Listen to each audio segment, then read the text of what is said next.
우리 하나님의 말씀 같이 보겠습니다. 하나님의 말씀은 누가복음 23장 27절에서 31절까지 말씀입니다. 누가복음 23장 27절에서 31절까지 말씀입니다.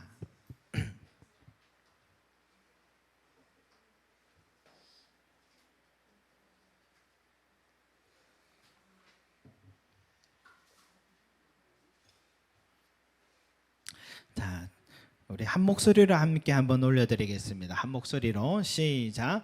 또 백성과 및 그를 위하여 가슴을 치며 슬피 우는 여자의 큰 무리가 따라오는지라. 예수께서 돌이켜 그들을 향하여 이르시되 예루살렘의 딸들아, 나를 위하여 울지 말고 너희와 너희 자녀를 위하여 울라. 보라, 날이 이르면 사람이 말하기를 잉태하지 못하는 이와 해산하지 못한 배와 먹이지 못한 젖이 복이 있다 하리라. 그때에 사람이 산들을 대하여 우리 위에 무너지라 하며 작은 산들에 대하여 우리를 덮으라 하리라. 푸른 나무에도 이같이 하거든 마른 나무에는 어떻게 되리요 하시니라. 아멘. 여러분, 예수님께서 십자가에 오르실 때에 얼떨결에 구경하다가 잡혀서 대신 십자가를 져준 우리 구레네 시몬의 이야기를 지난주에 묵상했는데, 그는 처음에는 그저 불쌍해서 돕는다 생각하고 이 십자가를 졌지만은 그 십자가의 의미를 알고 난 후부터는 그는 또 그의 온 가족은 예수님을 영접하고 자기의 십자가를 지면서 그리스도인으로서 삶을 살아가게 되었다라고 우리는 기억합니다. 그런데 여러분, 그 예수님의 십자가의 길 위에 함께 해준 사람들이 또 있었습니다. 그 사람들이 누구냐? 27절 다시 한번 읽겠습니다.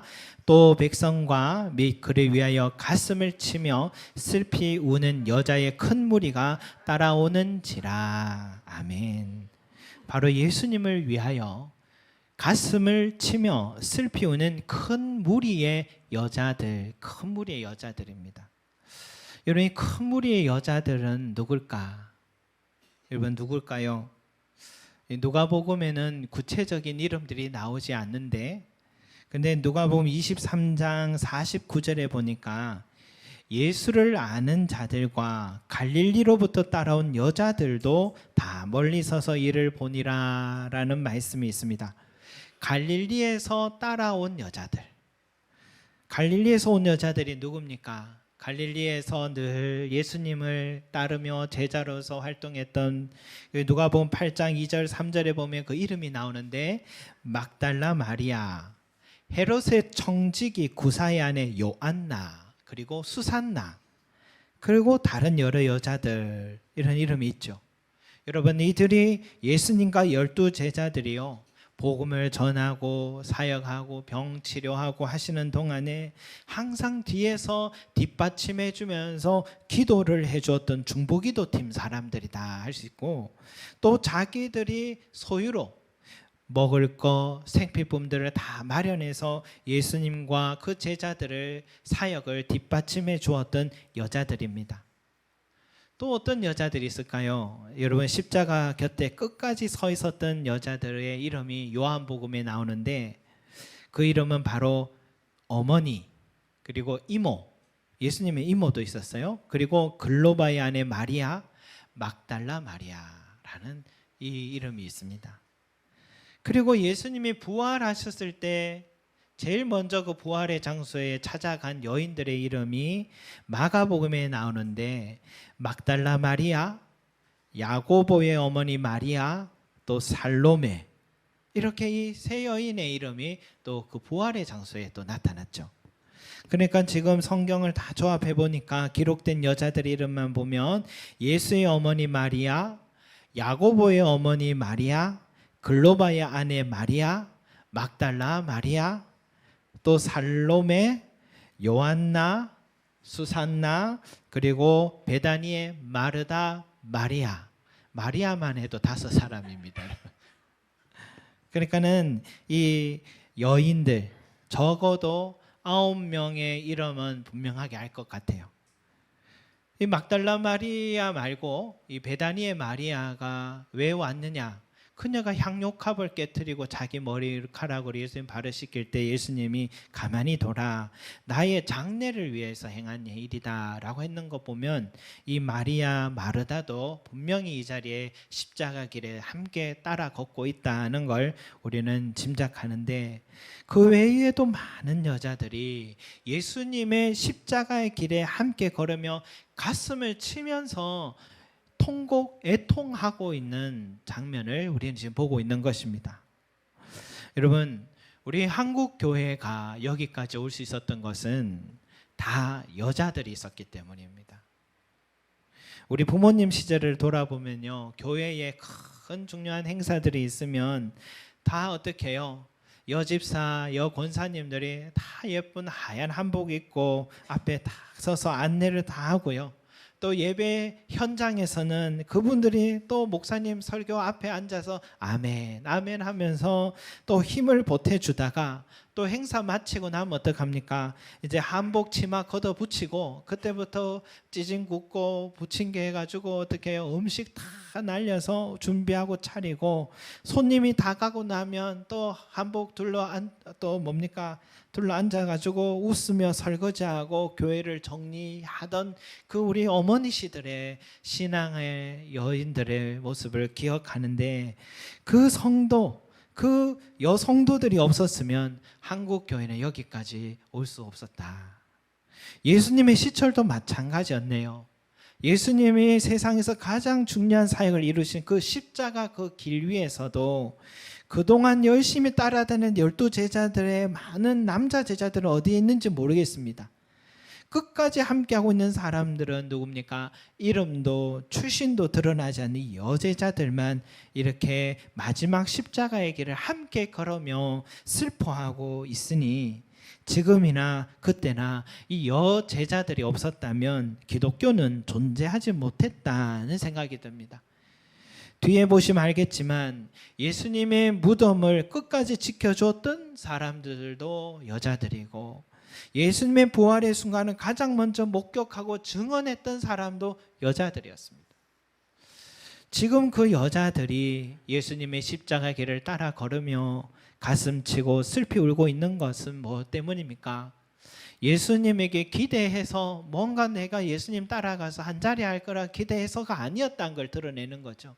지금 모든 걸 잃어버렸고 가장 초라한 모습을 예수님이 보여주고 있는데도 예수님만 그 자체만으로 사랑하고 그 예수님이 아파하신 것만 봐도 내 고통이라 여기고 가슴치고 슬피 우는 여자들의 모습입니다. 이런 면에 있어서 우리 교회도 여집사님들 자부심을 가지시기 바랍니다. 우리 교회만 봐도 그렇잖아요. 우리 여제자들 없었다면 어떻게 지금까지 서올 수 있었겠습니까? 예수님을 위한 여자들의 헌신과 눈물이 있었기 때문에 주님은 십자가의 길을 끝까지 걸어갈 수 있었다라는 것입니다. 그런데 여러분, 예수님은 그 여자들을 향하여서 오늘 이렇게 얘기하세요. 예루살렘의 딸들아, 나를 위하여 울지 말고 너희와 너희 자녀들을 위하여 울라. 나를 위해 울지 말고 너희와 너희 자녀를 위해 울라라고 하셨습니다. 여러분, 앞으로 정치적으로 급변하는 상황 속에 이제 이스라엘 민족의 위기, 멸망에 대한 예언을 주님이 말씀하신 것이다 할 수 있습니다. 예수님께서 이렇게 말씀하신 거죠. 너희가 보기엔 내가 지금 되게 안타까워 보이지? 그러나 내가 보기에 이제 곧 이 예루살렘에 있을 이 종말의 때를 생각하면 나를 위해 울 게 아니라 너희와 너희 자녀를 위해 울어야 될 것이다. 이것은 AD 70년경에 로마의 티투스 장군이 예루살렘을 점령하고 예루살렘이 불에 타고 폐허가 되고 많은 사람들이 임신한 여인들까지도 배를 가르며 죽였던 그 끔찍한 예루살렘 이스라엘의 멸망의 순간을 주님이 이미 보시고 예언의 말씀하신 겁니다. 그 순간이 얼마나 고통스러우면 우리 29절 30절 말씀 한번 다시 읽겠습니다. 시작. 보라, 날이 이르면 사람이 말하기를 잉태하지 못하는 이와 해산하지 못한 배와 먹이지 못한 젖이 복이 있다 하리라. 그때의 사람들이 산들을 대하여 우리 위에 무너지라 하며 작은 산들에 대하여 우리를 덮으라 하리라. 여러분, 차라리 태어나지 않았다면 그때가 오면 더 좋았을 것이다 라고 너희는 말할 것이다. 차라리 산사태가 갑자기 나서 순식간에 압사가 되어 죽는다면 그게 더 복된 일이라고 말할 만큼 앞으로 이 나라는 끔찍한 현실을 맞이하게 될 것이다 라는 뜻입니다. 바로 그 날을 피하기 위하여 너희와 너희 자녀를 위해 울라라고 주님이 미리 말씀하신 거죠. 여러분, 사람들은 뉴스를 보면서 어떤 생각이 듭니까? 사건 사고를 보면서 나와는 무관한 일이다 하고 편안하게 우리는 뉴스를 보지만 그러다가 내가 뉴스에 날만한 상황에 빠지게 될 때가 있잖아요. 그럴 때 인터뷰하는 사람들의 같은 말이 뭡니까? 이런 일은 남의 일인 줄 알았어요. 남의 일인 줄 알았어요 라고 합니다. 우리는 그 누구도 자기의 앞날을 장담 못합니다. 우크라이나 어디 있는지도 몰랐던 나라인데, 그런데 저는 그 나라 가난한 나라인 줄 알았어요. 근데 뉴스를 보니까 자원도 많고 아주 평화롭고 발전했던 나라였다는 걸 알게 됐습니다. 그런데 그 사람들 모두 다 놀라는 거예요. 자기들에게 이런 일이 일어날 줄은 상상도 못했다고 다 그렇게 얘기하잖아요. 여러분, 우리도 마찬가지입니다. 우리가 나라와 민족을 위해서 기도해야 되는 것은 이 나라가 없으면 우리 삶도 없죠. 우리의 신앙도 자유를 잃게 되는 게 제일 먼저입니다. 그래서 나라와 민족을 위해서 우리는 날마다 특별히 기도를 꼭 드려야 되는 것입니다. 그건 나를 위한 일입니다. 내가 지지한 지도자든 지지하지 않았던 지도자든 관계없이 우리 대통령과 지금 위정자들 위해 세워진 권위라는 거 성경은 말하거든요. 우리는 하나님을 섬기는 자들이기 때문에 하나님께서 세우신 그 권위를 존중해야 되는 것입니다. 이들의 결정을 존중하되 대신 지도자를 위해서 항상 기도해 줘야 됩니다. 하나님의 뜻에 합한 결정을 내리게 해 주시도록, 특별히 여러분 주변에 우리나라는 강대국으로 다 둘러싸여 있어서 어느 한쪽으로 기울여서도 안 되고 어느 한쪽도 멀리해서도 안 될 그런 지리적 입장에 있는 나라예요. 꼭 이스라엘이랑 우리나라랑 너무너무 형편이 비슷해요. 그러니까 우리나라의 미래를 보려면 성경 보면 돼요. 성경 보면 왜 그 나라가 고난을 당했는지 우리나라의 미래는 꼭 이스라엘 보면 알 수 있는데, 그래서 항상 지혜를 주시도록 다윗과 같이 내 백성을 사랑한 마음을 지도자에게 부어주시도록 늘 우리는 기도해 줘야 되는데, 그게 우리 그리스도인들이 해야 할 꼭 책임이다는 것입니다. 재미있었던 일은 최근에 우리 이인숙 집사님 오늘 못 오셨지만 이렇게 남편 권오훈님을 위해서 늘 중보 기도를 해달라고, 우리도 그 이름 알잖아요. 그런데 금요 기도회 부인이 간다 하니까 남편분이 이렇게 얘기를 해요. 꼭 목사님께 이 나라를 위해 기도해달라고 좀 부탁을 한다고 그래 전해달라요. 지금 우리나라가 예사롭지 않은 상황으로 가고 있다는 게 믿지 않는 사람이지만 느껴진다는 거죠.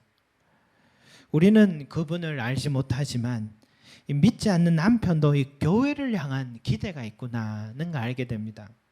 우리 강윤미 집사님이 다니시는 회사는 그 믿지 않는 회사 대표신데도, 그런데도 항상 그 회사에 중요한 일이 있으면 교회에 다니는 직원들에게 각 교회에 가서 우리 회사의 중요한 문제를 위해 꼭 기도를 부탁한다고, 그래서 또 그렇게 얘기를 하는 걸 들었습니다. 그러면서 각 교회에 다니는 직원들에게 어제 각 교회 목사님 설교가 주제가 뭐였냐고 꼭 물어보는 그런 회사의 대표라고 하는 거예요. 여러분, 교회는 나라와 민족을 위해 기도해야 되고 내 백성들의 삶을 위해서 기도해야 할 책임이 있다는 것을 말하는 그런 증거들이죠. 왜? 믿지 않는 분들이 교회를 향해서 기도를 부탁하고 있는 것이 있잖아요, 여러분. 초기 한국 교회를 연구한 신학자가요, 한국 교회가 초기에 1900 초기에 급성장을 하게 됐는데, 그 이유는 뭐냐면 그때 한국 교회는 민족의 문제를 적극적으로 참여했기 때문이다라고 진단을 합니다. 나라의 위기가 있으면 지도자를 위해서 기도해 주고요, 지도자들이 부패하면 교회는 선지자적인 날카로운 지적을 아끼지 않았습니다. 그러면서도 사무엘과 예레미야 선지자와 같이 내 민족을 위해서 눈물로 기도했던 것이 1900초 한국교회의 모습이었다는 것입니다. 그래서 초기에는 민족의 지도자들, 독립운동 또 지도자들이 기독교인들이 정말 많았습니다. 그래서 이 민족들이 기독교인의 많이 교회에 유입되었던 일이 있었다는 거죠. 그러니까 우리 그리스도인들은 어떻게 됩니까? 이 한 손에는 성경책을, 한 손에는 신문을 꼭 들어야 되는 거예요. 저는 세상 뉴스 보기 싫어요 하고 텔레비 다 끊고 미디어 다 끊고 성경만 보는 것은 우리 그리스도인의 태도가 아니라, 한 손에는 성경을 봐야 되고 한 손에는 세상을 바라보면서 항상 그 세상에 참여하면서, 예루살렘의 딸들아 나를 위하여 울지 말고 너희와 너희 자녀를 위하여 울라는, 민족을 위하여 울라는 주님의 음성을 우리는 꼭 귀를 기울여야 될 줄로 믿습니다. 여러분, 또 하나, 주님께서 왜 너희와 너희 자녀를 위해서 울라라고 하셨을까요? 가깝게는 70년 로마의 이 공격도 있었겠지만 근본적으로 뭐냐면, 메시아이신 예수님을 받아들이지 않고 믿지 않은 결과에 대한 경고를 주님이 말씀하신 거예요. 여러분, 인간은요, 개인이든 개인의 종말이든 역사의 종말이든 우리는 종말을 맞으면 반드시 하나님의 심판대 앞에 서게 되는데, 그 심판의 날에 우리들은 이렇게 부르짖는다고 성경에 이렇게 나옵니다. 한번 같이 찾아볼 것은 요한계시록 6장 16절 말씀입니다. 요한계시록 6장 16절 말씀 한번 같이 찾아보겠습니다. 요한계시록 6장 16절 말씀입니다.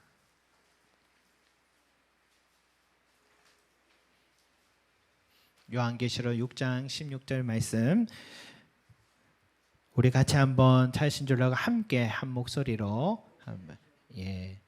못 찾았습니다. 자, 함께 한번 찾아보겠습니다. 요한계시록은 마지막에 있습니다. 마지막 6장 16절 말씀.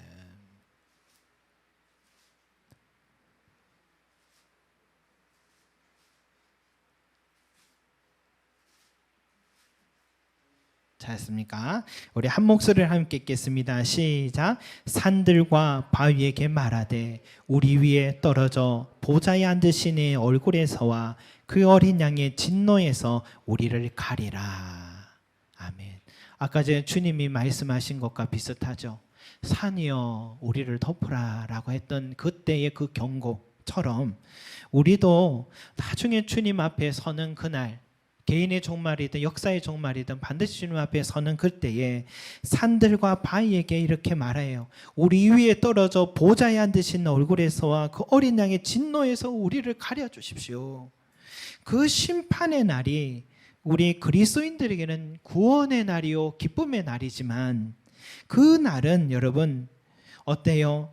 믿지 않는 사람들에게는 정말 산이 무너져서 우리를 가려주고 주님의 보좌를 좀 보지 않게 해달라는 고통의 날이요 비극의 날인 겁니다. 왜? 이 세상 살아갈 때에 그렇게 복음을 듣고 믿음을 가질 수 있는 기회가 많이 있었는데, 그때를 귀담아 듣지 않은 결과 영원히 꺼지지 않는 불에, 그 지옥에 떨어지는 그 결과를 맞이하기 때문에 산들이여 저 바위여 우리에게 떨어져서 저 심판자 얼굴에서 우리를 가려주시오라고 부르짖고 외친다라는 것을 말씀하시는 것입니다. 여러분, 신약 성경에 그것도 예수님이 직접 지옥과 지옥의 모습을 여러 번 말씀을 하셨습니다. 어떤 사람은 70번이나 말했다고 하는데 성경에 보면 형제에게 미련한 놈이라 하는 자는 지옥불에 들어갈 것이다. 내 두 눈을 가지고 또 네가 범죄하거든 한쪽 눈을 그 눈을 빼버려라. 한 눈으로 천국의 영생에 들어가는 것이 두 눈 가지고 지옥불에 던져지는 것보다 나으니라. 뱀들아 독사의 새끼들아 너희가 어떻게 지옥의 판결을 피하겠느냐. 거짓말하는 모든 자들은 불과 유황으로 타는 못에 던져지리라. 이것이 둘째 사망이라. 그리고 부자와 나사로의 비유를 통해 더 구체적으로 말씀하셨죠. 지옥에 떨어진 부자가 뭐라 합니까? 아버지 아브라함이요 나를 긍휼히 여겨주시고 나사로를 보내서 손가락 끝에 물을 찍어 내 혀를 서늘하게 해주십시오. 내가 이 불꽃 가운데서 괴로워하나이다 라고 말씀하고 있습니다. 여러분, 지옥은 분명히 있고 지옥은 믿지 않는 자에게 피할 수 없는 길임을 주님은 분명히 말씀하고 있습니다. 우리가 가끔은 지옥에 대해서 부정하고 싶은 마음이 있죠. 모든 종교들을 보니까 다 지옥과 천국 언급하고 있더라고요. 그러니까 우리 이 세상 살아가는 사람들이 이 선한 사람과 악한 사람에게 또 결과를 위해서 윤리적인 차원에서 상상으로 만든 장소가 아닐까 그런 생각도 들어요. 모든 종교가 다 그런 얘기하니까. 저도 목사로서 천국 이야기는 해도 지옥에 관해서는 좀 꺼리게 될 때가 있습니다. 여러분, 아무리 지옥을 믿지 않는 사람에게 가서 당신 예수 믿지 않으면 지옥 갑니다. 그러면 다 화를 낼 겁니다. 정말 다 화를 내요, 여러분. 또 내게 지옥을 내가 말하게 되면 이런 질문을 떠오르게 돼요. 하나님, 왜 지옥을 만드셨을까? 천국만 만들지 왜 지옥 만드셨을까? 예수님이 이 세상에 오시기 전에 사람들, 이순신 같은 그 훌륭한 사람들, 세종대왕 같은 훌륭한 분들, 태어나자마자 죽은 아이들, 또 정신지체 장애자들은 자기 스스로 믿고 싶어도 믿을 수 없는 사람들인데 그런 사람들은 죽으면 어떻게 되나요? 예수는 믿었지만 행실을 너무 악했던 사람들은 천국에 간다고요? 라는 이 다양한 질문들이 생기게 되잖아요. 어쩌면 그런 문제를 설득력 있게 답해 줄 수가 없어서 지옥에 대해서 말하기를 꺼려했는지 모르겠습니다. 과거에도 이런 생각 많이 했던 것 같아요. 그래서 나름대로 기독교도 여기에 대해서 답을 주려고 많이 노력했고 성경에도 그 말씀이 나름 삽입되어 있는 게 있는데 베드로전서 3장 19절에 이런 말씀이 있는데 이를 들어보세요. 그가 또한 영으로 가서 옥에 있는 영들에게 선포하시니라. 옥에 있는 영들은 바로 지옥을 말한다는 것이죠. 예수님이 죽어서 지옥에 가서 그 지옥에 떨어져 있던 아까 그 안타깝게 죽었던 그 사람들에게 복음을 전해서 그 사람들이 다시 기회를 줬다고 그렇게 해석을 한다는 것입니다. 또 여러분 사도신경을 우리가 이렇게 암송하잖아요. 장사한 지 사흘 만에 죽은 자 가운데서 다시 살아나시며 라는 이 구절이 있잖아요. 근데 본래 초기에는 이런 말이 삽입되어 있었대요. 장사되시어 지옥에 내려가신 지 사흘 만에 죽은 자 가운데 다시 살아나시며 라는 이런 구절이 삽입되어 있다가 후대에는 그걸 빠졌다라는 것입니다. 유명한 교부들도 이 죽은 자에게 예수님이 찾아가셨다라는 구절들을 또 인정한 신학자들도 있었습니다. 여러분 이런 구절을 인용해서 예수님께서 믿음을 가질 수 없었던 형편의 영혼들, 복음이 전파되지 못해 죽은 영혼들, 직접 지옥에 내려가셔서 그곳에서 예수님 복음 전하셨다고 주장하기도 하는데, 여러분, 이것이 우리에게 어느 정도의 궁금증을 해소해 줄지 모르지만 근본적인 대답은 또 될 수 없다는 것 또한 우리는 알죠. 예수님이 만약 이러한 문제에 대해서, 우리의 이런 질문에 대해서 대답이 필요하셨다면 주님은 분명히 성경에 많이 말씀하셨겠죠. 그런데 주님은 그렇지 않으시고 천국에 갈 수 있는 길만을 분명히 말씀하고 계십니다. 천국에 갈 수 있는 길만을 분명히 말씀하고 계십니다. 뭐라 합니까? 주 예수를 믿으라. 그리하면 너와 내 집을 구원을 얻으리라 말씀하셨고, 다른 이로서는 구원을 받을 수 없나니 천하 사람 중에 구원받을 만한 다른 이름을 우리에게 주신 일이 없음이라 라고 분명히 성경은 우리에게 말씀하고 있습니다. 지옥으로 갈 수밖에 없는 운명을 지닌, 여러분, 나의 이 비참한 운명에서 건져내시기 위해서 예수님은 지금 십자가를 지고 계신 것입니다. 나를 위해 울지 말라는 그것은 예수님의 진심이었습니다. 지옥으로 갈 수밖에 없는 우리를 건져내기 위해서 지금 십자가를 지고 계신데, 그 십자가를 지고 있는데 왜 그 죽음의 길을 걷느냐고 우냐는 것입니다. 울어서는 안 된다는 겁니다. 오히려 기뻐해야 된다는 겁니다. 내가 이 십자가를 걸음으로, 이 십자가를 짐으로 너희가 살아나고 지옥에서 천국으로 갈 인생으로 바뀌는 것인데, 너희는 울 일이 아니라 오히려 이것은 감사하고 찬송하고 기뻐해야 된다, 이 뜻인 거죠. 그래서 예수님은 더 이상 나를 위해 울지 말고 너희와 너희 자녀를 위해서 울라고 말씀하는 거예요. 왜? 그 십자가의 사랑이 나 자신에게, 내 자녀들에게, 내 사랑하는 사람 형제들에게 적용이 되고, 그 마음이 예수님을 영접할 수 있고 지옥이 아니라 천국에서 축복을 누리도록 눈물로 이제는 기도하라라는 것입니다. 여러분, 누가 크게 웁니까? 누가 크게 웁니까? 내가 지옥에 갈 수밖에 없는 비참한 운명에 빠져 있었음을 깨닫는 그 사람이 크게 웁니다. 여러분, 가끔 그런 뉴스들을 보잖아요. 비행기가 잘 가고 있다가 갑자기 고장이 나서 비행기가 급강하는 거예요. 이제는 비상사태가 나고 그 안에 사람들은 우왕좌왕을 하는데, 그 비행기 여기저기에서 이제 나는 죽겠구나 하는 그 생각에, 내가 여기서 이렇게 죽을 줄 몰랐던 나의 이 비참한 상황 속에 여기저기에서 울음소리가 막 터지기 시작한다잖아요. 아무리 차분한 사람도 자신이 그런 비참한 상황에 빠졌다는 사실을 깨달으면 초연할 수 있는 사람은 아무도 없다는 것을 우리는 그런 상황에 살아난 사람들 이야기를 듣잖아요. 모두 다 그 순간이 되면 울음밖에 나지 않습니다. 마찬가지입니다.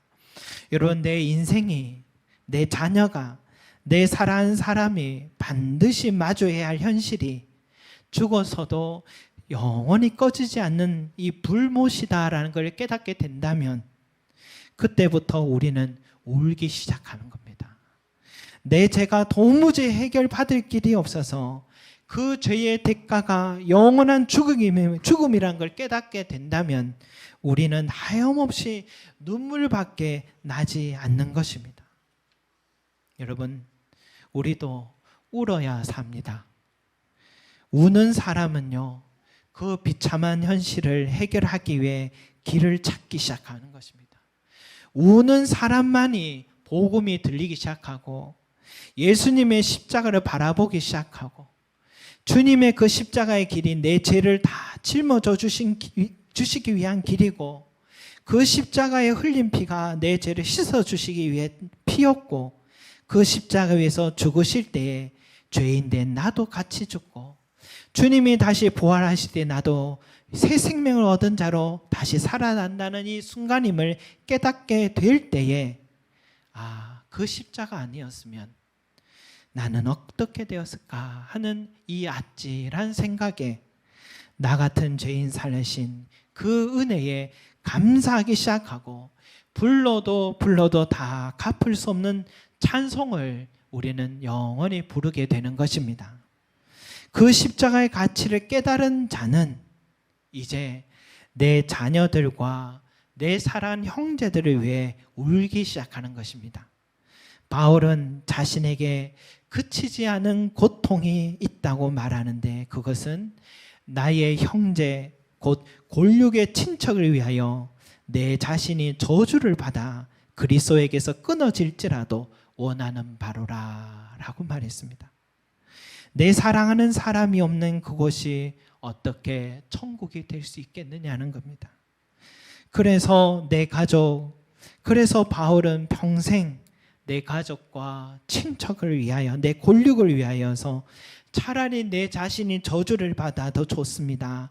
그러니 그 영혼을 위하여 구원하여 주시옵소서 하고 날마다 평생 그는 울고 또 울었다라고 말하는 것입니다.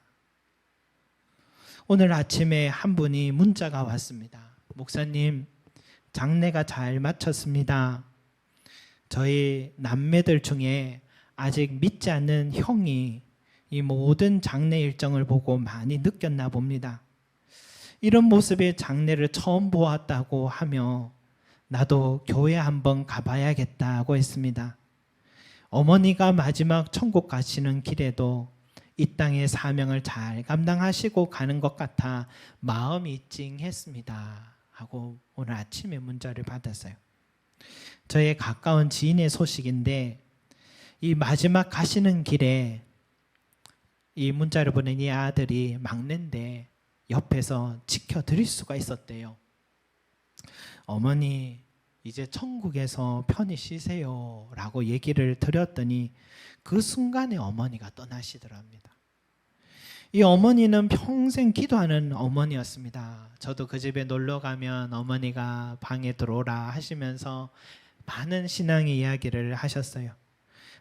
기도하는 어머니의 자녀라서 이렇게 이 자녀의 삶을 하나님이 축복하시는구나 늘 느꼈던 그런 가정인데, 그런데 그 어머니의 그 기도 어땠겠습니까? 일생 동안 이 믿지 않는 또 다른 아들을 위해서 늘 눈물로 기도하셨을 것 같아요. 그 눈물의 열매가 그 어머니께서 살아 계실 때는 아니었더라도 마지막 떠나시는 이 장례식장에서 결국은 이루어지더라는 것입니다. 사랑하는 성도 여러분, 나 자신을 위해 내 사랑하는 사람들을 위해 눈물로 기도하시는 저와 여러분이 되시기 바랍니다. 그러면 반드시 열매를 맺게 된다는 사실을 여러분 꼭 믿으시고 기도를 멈추지 마시고 끝까지 너희와 너희 자녀를 위해 울라는 주님의 음성을 꼭 기울이시며 끝까지 기도하시는 저와 여러분이 되시기를 소망합니다. 기도드리겠습니다. 사랑과 은혜가 많으신 우리 아버지 하나님, 주 예수를 믿으라. 그리하면 너와 내 집이 구원을 받으리라고 주님께서는 우리에게 구원의 길을 분명히 말씀하실 뿐만이 아니라 자신이 몸소 그 구원의 길을 여시기 위하여 이 십자가의 길을 걸으시며 자신을 위하여 끝까지 함께하고 있는 여제자들에게 나를 위해 울지 말고 너희와 너희 자녀를 위하여 울라. 너희가 처하고 있는 그 현실의 삶에 건져주시기 위해 기도하고 너희가 죽음 앞에 섰을 때에 영원한 생명을 얻기 위하여 기도하여라 라고 주님께서 말씀하셨습니다. 주여, 오늘 이 말씀이 오늘 이 자리에 있는 우리들에게 주신 말씀임을 우리가 받게 하여 주시고 먼저 나를 위하여 그 십자가의 길을 걸으시고 나의 죄를 씻기 위하여 그 피 흘려 주신 은혜를 다시 한번 그 큰 은혜를 기억하고 날마다 찬송하고 감사하는 우리들이 되게 하여 주시며, 또한 아버지 하나님이여 우리 또한 주여 그 큰 은혜를 가치를 깨닫는 자로서 우리 사랑하는 자녀들과 내 사랑하는 형제들과 내 사랑 믿지 않는 자들을 위하여서 눈물로 기도하는 어머니들과 아버지가 되게 하여 주시고 형제들이 되게 하여 주셔서 우리의 이 눈물은 반드시 기쁨으로 달을 거둔다는 사실을 잊지 않게 하여 주시고, 눈물로 기도하는 우리들이 되게 하여 주시고 반드시 열매를 맺는 은혜가 있기를 간절히 소망합니다. 감사드리며 예수 그리스도 이름으로 기도드립니다. 아멘.